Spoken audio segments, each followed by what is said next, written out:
주께 의탁합니다. 예수님의 이름으로 기도드립니다. 아멘. 네, 오늘은 요한복음 14장 16절부터 21절까지 말씀으로 우리를 도우시는 보혜사 성령님이라고 하는 제목으로 하나님 말씀을 듣겠습니다. 영화나 이렇게 드라마를 보면 공통점이 있습니다. 뭐냐면 많은 경우 주인공이 별 볼 일 없는 평범한 사람이다가 또 비전도 없이 그냥 그저 살아가는 사람이다가 어떤 조력자를 만나죠. 어떤 자기를 돕는 사람을 만나가지고 그 사람의 도움으로 업그레이드가 됩니다. 그래서 비전을 품게 되고 세상을 해야 될 책임들을 깨닫게 되고 또 수련을 하게 되고 막 이렇게 해서 주인공이 이제 업그레이드 돼가지고 결국은 큰 과업을 성취하는, 뭐 드라마의 장르마다 다 다르고 영화의 장르마다 좀 다르지만 기본적으로 그런 스토리 라인을 가지고 있습니다. 그런데 제가 책을 읽다 보니까 모든 드라마와 영화가 이런 패턴을 취하는 이유가 있대요. 그게 뭐냐면 바로 그 드라마의 주인공이라든가 영화의 주인공을 자기와 동일시하기 때문에 그렇다는 것입니다. 사람들은 다 연약한 존재고 돕는 자를 필요로 한다라고 하는 것이죠. 실제로 우리는 돕는 자들을 찾고 있습니다.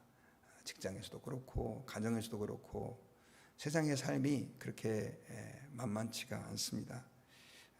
제가 유튜브에서 어떤 찬양 이렇게 되게 은혜로운 걸 들었는데 거기에 댓글을 남기신 분이 이런 고백을 했더라고요. 하나님, 저 참 힘듭니다. 그 고백이었어요. 하나님, 저 참 힘듭니다.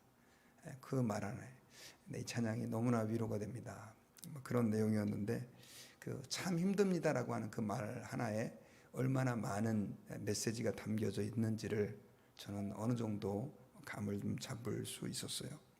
세상은 힘듭니다.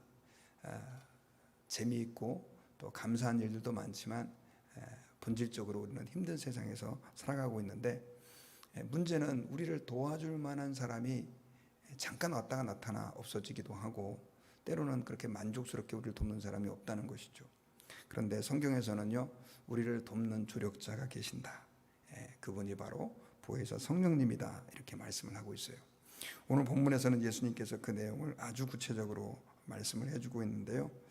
오늘 본문은 예수님께서 십자가에 잡히시기 전날 밤에 성찬 예식을 마치시고 그리고 나서 제자들에게 하신 마지막 다락방 강화라고 해서요, 설교 같기도 하고 또 대화 같기도 한 마지막 교훈에 해당하는 내용인데, 제가 지난 시간에는 예수님께서 우리에게 엄청난 약속을 해주셨다는 얘기를 했습니다. 만약에 우리가 예수 그리스도를 믿는다면 예수님이 하는 일을 할 것이고 그보다 더 큰 일을 하게 될 것이다.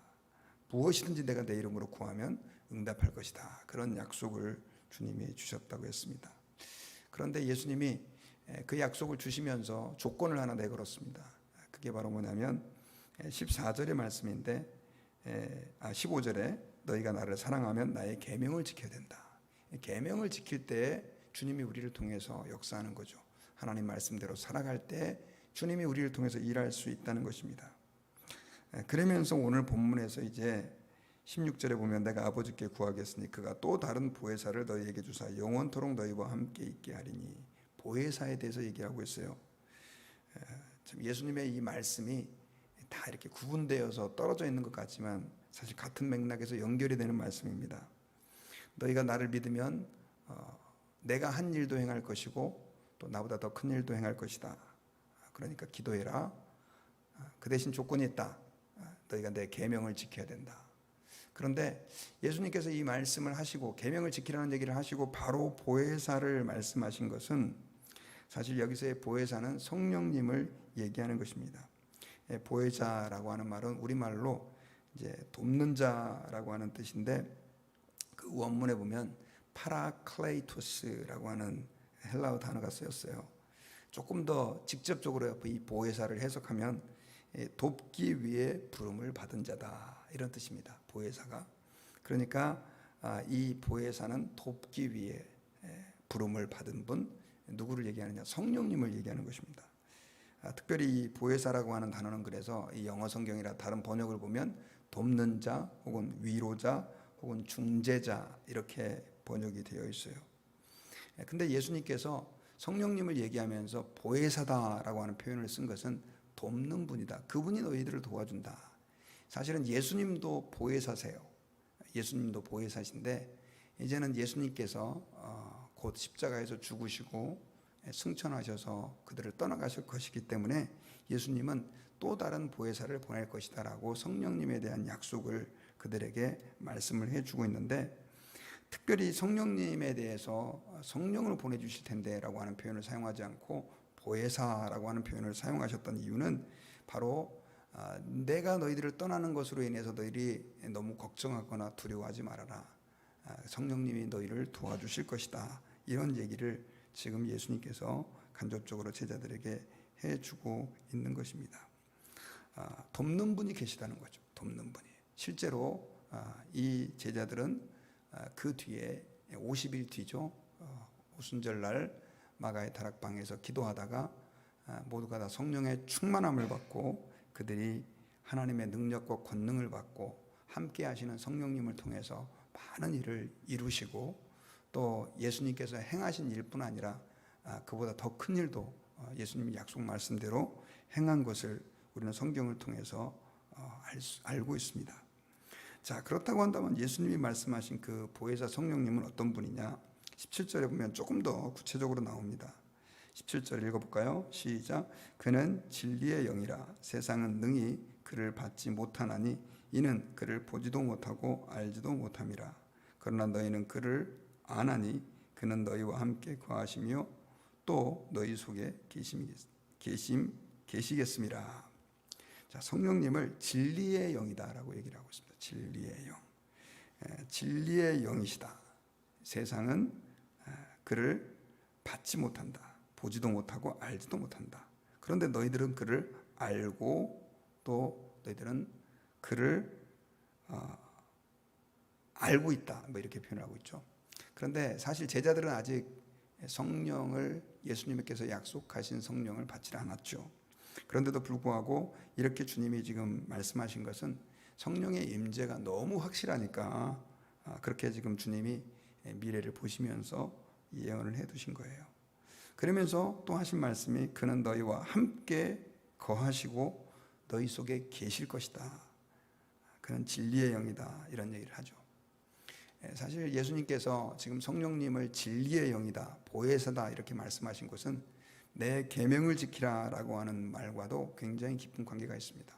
왜냐하면 사실은 성경에 우리가 주님의 계명을 지켜야 되고 주님 말씀 따라 살 때 하나님의 약속이 우리를 통해 이루어지고 또 우리가 주의 뜻을 이루어갈 수 있는데 문제는 우리가 너무 약하다는 거죠. 우리는 하나님의 말씀대로 살 힘도 없고 로마서 강해를 계속해서 우리가 하고 있는데 로마서 말씀에 보면 바울도 약하다고 했는데 뭐 우리가 얼마나 약하겠습니까? 그런데 그 로마서에서도 성령님을 얘기하면서 그 성령님께서 우리 안에서 우리를 이끌어 주신다, 인도하신다 그런 표현을 사용하셨는데 지금 예수님도 지금 그 말씀을 하고 계시죠. 진리의 영이시다. 진리의 영이라는 얘기는 성령님께서 우리 안에 들어오셔서 우리를 진리 가운데로 인도하시기 때문에 그래요. 요한복음 16장 13절에도 보면 예수님께서 또 그 말씀을 우리에게 약속해 주셨어요. 그러나 진리의 성령이 오시면 그가 너희를 모든 진리 가운데로 인도하시리니 그가 스스로 말하지 않고 오직 들은 것을 말하며 장래일을 너희에게 알리시리라 라고 말하면서 성령님께서 진리의 영이시다. 우리를 진리 가운데로 인도한다 라고 하는 것이죠. 우리가 계명을 지키고 주님의 진리 안에서 살아야 되는데 그게 안 되니까 이제 성령님을 통해서 하나님이 그 일을 하시겠다. 예수님께서 그 일을 이루시겠다. 이렇게 말씀을 하고 있는 것입니다. 우리는 힘이 없고 연약합니다. 그러나 성령님이 우리 안에 들어오시면 아까 우리가 불렀던 찬양처럼 우리는 하나님의 뜻을 이룰 수 있고요. 주님의 말씀대로 살 수 있게 되고 주님의 진리를 행할 수 있게 된다라고 하는 것입니다. 갈라디아서 5장 16절에서는 그래서 우리에게 우리가 성령의 인도함을 받는다고 한다면 육체의 욕심을 이루지 않을 것이다. 사도 바울을 통해서 바울 서신에 굉장히 중요한 그 하나의 그 띠임이 있는데, 주제가 있는데, 그게 바로 뭐냐, 우리는 연약하다. 우리 안에는 죄성과 하나님의 뜻을 행하고자 하는 마음들이 두 가지가 있다. 그러나 성령의 인도함을 받게 되면 우리는 그 육체의 욕심을 따라 살지 않는 육체의 죄성을 극복할 수 있는 그런 은혜가 있다라고 하는 것을 우리에게 강조하고 있는 것이죠. 그래서 우리는 우리 안에 거하시는 성령님이 우리를 진리 가운데 인도한다는 사실을 믿어야 합니다. 내가 하나님의 말씀대로 스스로 살 수 없다라고 하는 것을 우리는 인정해야만 한다라고 하는 것이죠. 18절에서는 내가 너희를 고아와 같이 버려두지 아니하고 너희에게로 오리라라고 말씀하셨는데, 예수님이 다시 그들에게 오신다라고 하는 것은 두 가지 의미가 있어요.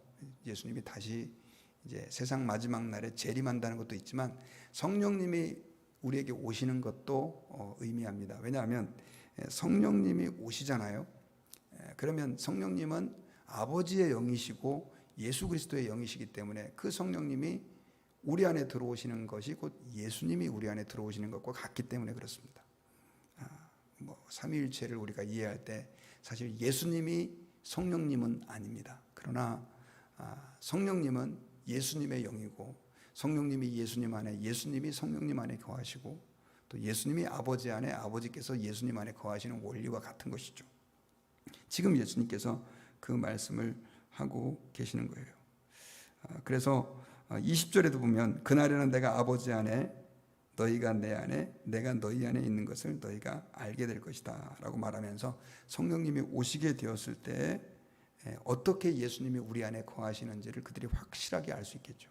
그래서 성경에 보면 사도행전에 초대교회들이 많은 표적과 또 하나님의 말씀 선포를 통해서 예수님이 살아서 역사하고 계신다는 것을 드러냈는데, 실제적인 그 일을 주도하신 분은 성령님이시죠. 그러면서 21절에서는 나의 계명을 지키는 자라야 나를 사랑하는 자니라고 말하면서 다시 한번 계명을 지킬 것을 우리에게 말씀을 하셨습니다. 그러니까 오늘 성경에서 성령님에 대해서 아주 복잡한 교리적인 내용들도 많이 말씀하시면서 가장 우리에게 핵심적으로 말씀하시는 건 뭐냐면, 성령님이 너희를 도와준다. 그러니까 안 된다고 말하지 말아라. 성령님이 너희를 도와주니까 너희가 말씀대로 나는 연약해서 못 산다고 말하지 말아라. 성령님을 의지하면 너희들이 승리할 수 있다라고 하는 것을 우리에게 주님이 약속해 주고 계신 것이죠. 실제로 예수 그리스도를 믿는 사람들의 마음 안에는 신약 시대에는요, 다 성령님이 와 계시는 줄을 믿으시기 바랍니다.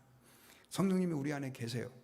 왜 많은 사람들이 성령님을 잘 못 느끼느냐? 성령님 그러면 쓰러지고 자빠지고 방언을 해야 되고 은사가 나타나야 되고, 그것만이 성령님이 아니에요.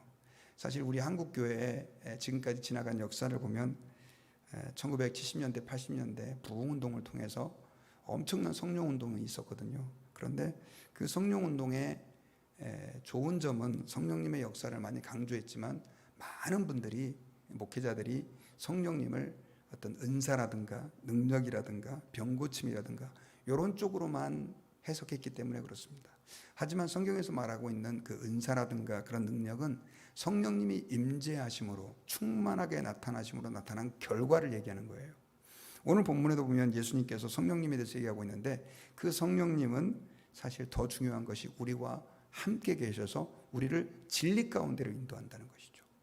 그래서 갈라디아서 5장에서는 성령의 열매에 대해서도 우리에게 말씀해 주셨는데요. 우리가 하나님 앞에서 그래서 나는 지금 혼자 있지 아니하고 내 안에 성령님이 계신다라고 하는 사실을 늘 염두에 둬야 돼요. 한국의 유기성 목사님이 24시간 주님과 동행하기, 이런 운동들을 하고 계신데, 그건 어떤 의미냐면, 성령님이 우리 안에 계시는데 많은 사람들이 내 안에 계신 성령님을 도외시하고 무시하고 내 감정을 따라 행동하고 상황에 따라 그냥 이리저리 흔들리는 삶들을 살고 있기 때문에, 우리 안에서 성령님이 근심하시고 인격의 영이신 성령님께서 우리를 진리로 인도하는 그 일들이 이루어지지 않고 있다는 것이죠. 그렇습니다. 성령님은 굉장히 인격적이세요. 그래서 예수님도 요한계시록 3장에 보면 내가 문 밖에 서서 두드리노니 누구든지 내 음성을 듣고 문을 열면 내가 그에게로 들어가 그로 더불어 먹고 그는 나로 더불어 먹으리라. 우리가 마음의 문을 열고 예수 그리스도를 인격적으로 영접을 할 때 주님이 우리 안에 들어오시는 것처럼, 내 안에 계신 성령님도 내 의지와 상관없이 우리를 막 끌고 가거나 인도하지 않으세요. 우리는 우리 안에 계신 성령님을 늘 인정하고 또 그 삼위일체 되신 성령님께서 내 삶을 진리 가운데로 이끄신다라고 하는 것에 대해서 알고 우리가 거기에 복종하고 순종할 때 성령님이 우리를 충만하게 지배하는 역사가 일어나게 되는 것이죠. 그래서 성령 충만은 막 들뜨고 마음이 막 기쁘고 그것도 저는 성령 충만이라고 하지만 사실은 아닐 수도 있습니다. 성령의 충만함이라고 하는 것은 본문에 보면 진리의 영이신 성령님께서 우리를 충만한 진리로 인도하는 것이죠. 진리는 바로 하나님 말씀을 의미하는 것입니다. 그리고 하나님 자신을 얘기하는 거예요. 성령님이 우리 안에 들어오심으로 말미암아서 우리가 주님의 말씀으로 살게 되고 말씀 안에서 살게 되는 그런 축복이 일어나게 되는 것입니다. 성령님은 그래서 우리가 정말 때로는 잘 알지 못하고 공고하고 힘든 상황에서 하나님 말씀을 생각나게 해주심으로 우리로 하여금 그 상황을 헤쳐나가게 해주세요. 자, 성령님이 보혜사라고 그러시는데 내 안에서 어떻게 우리를 도와주시느냐? 그것은 하나님 말씀을 생각나게 해주시면서요. 정말 어떤 사람이 나에게 인신 공격을 해가지고 너무너무 내가 지금 화가 났습니다. 마음 같아서는 한 대 들이받고 싶고 또 욕을 퍼부어주고 싶은데 성령님께서 말씀을 생각나게 하시는 거예요. 어떻게 생각나시냐면 너를 저주하는 자를 축복해라, 이런 말씀이 생각나는 거죠. 원수를 사랑해라, 그런 말씀이 생각나는 거예요. 만약에 그 말씀 생각 안 나면 그대로 세상 사람들처럼 하죠. 그래서 우리는 그 성령의 인도하심 안에 민감해야 합니다. 우리가 하나님의 일을 하고 복음을 증거하는 것도 마찬가지예요. 가끔씩 저는 그런 충동이 있을 때가 있는데 진짜 생전 처음 보는 사람이고 저는 저희 집사람이 아는데요. 제가 굉장히 내성적입니다. 그래서 안 보는 사람한테 말을 잘 못 걸어요. 지금도 이제 목사인데도 불구하고 제가 이 얘기를 하면 어떻게 막 사람들 웃는 사람들이 있어요. 아니, 설교하는 목사님이 그렇게 내성적이라고 이렇게 얘기한다는 분, 이렇게 비웃는 분들도 계신데 사실 그렇습니다. 그런데 성령님께서 제 안에서 정말 가서 저분에게 복음을 증거해야 된다. 또 저분에게 가서 먼저 말을 걸고 또 이런 또 감동을 주실 때 굉장히 많이 있어요. 성도님들 상황에서는 또 다르게 여러 가지로 주님이 역사하실 수 있을 텐데 어쨌든 성령님은 우리 안에서 그렇게 주님의 뜻을 알려주시고 또 말씀을 생각나게 해주시면서 결국 우리를 도와주시고 이끌어 주신다라고 하는 사실을 우리는 잊어버리면 안 됩니다. 그래서 우리를 도우시는 보혜사 성령님을 우리가 오늘 말씀대로 신뢰하고 믿고 있다고 한다면 우리는 이 땅에 홀로 남겨져 있지 않다는 것을 기억하고 하나님, 참 살기 힘든 세상인데 어떻게 살아야 합니까? 라고 하는 그런 상황 속에서도 우리는 탄식하지 않고 절망하지 않고 성령님의 음성에 귀를 기울이면서 주님의 뜻을 따라 살 때 우리를 진리 가운데 인도하시는 그 주님의 그 성령께서 우리를 이 땅의 삶에서 인도하시고 또 지혜도 주시고 또 힘든 삶 가운데서 우리에게 평안도 주시고 위로도 주시고 안식도 주시는 그런 은혜가 있게 될 줄 믿습니다. 저는 이제 말씀의 결론을 맺겠습니다. 예수님께서 제자들에게 니들이 나를 믿는다고 한다면 내가 행한 일도 할 것이요 또 내가 한 것보다 더 큰 일도 할 것이다. 그러니까 기도해라 라고 말씀하시면서 예수님께서 한 가지 더 약속을 하셨는데 그것은 바로 보혜사 성령을 약속해 주셨습니다. 사실 우리가 주님의 뜻대로 산다는 것, 또 주님의 뜻을 행한다는 것이 우리 힘대로는 절대 할 수 없는 것이죠. 그런데 진리의 영이신 성령님이 오시면 보혜사가 되어서 너희를 도와주실 것이다. 너희를 내가 절대로 고아와 같이 버려두지 않을 것이다. 그러니까 너희들은 하나님의 말씀 안에 살아라, 계명 안에 살아라, 보혜사 성령님과 함께 너희들은 이 땅에서 승리하는 삶을 살아라고 권면하고 계심을 우리가 믿으시고 힘들고 어려운 일 있다고 낙심하지 마시고 성령님을 의지하면서 성령님의 음성에 순종하시면서 주님의 영광을 따라 오늘 하루 또 살아내시는 또 살아가는 주의 영광을 드러내는 우리 모두가 되기를 주의 이름으로 축원합니다. 기도하겠습니다.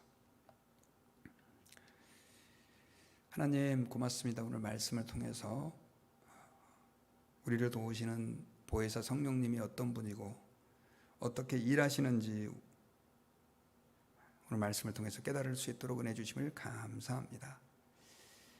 우리 안에 계신 성령님의 음성에 우리가 귀를 기울이게 하시고 그 인도하심을 따라 살게 하시되 저희들은 연약하고 부족하오니 저희들을 하나님의 진리 가운데로 진리의 성령께서 인도해 주시기를 기도합니다.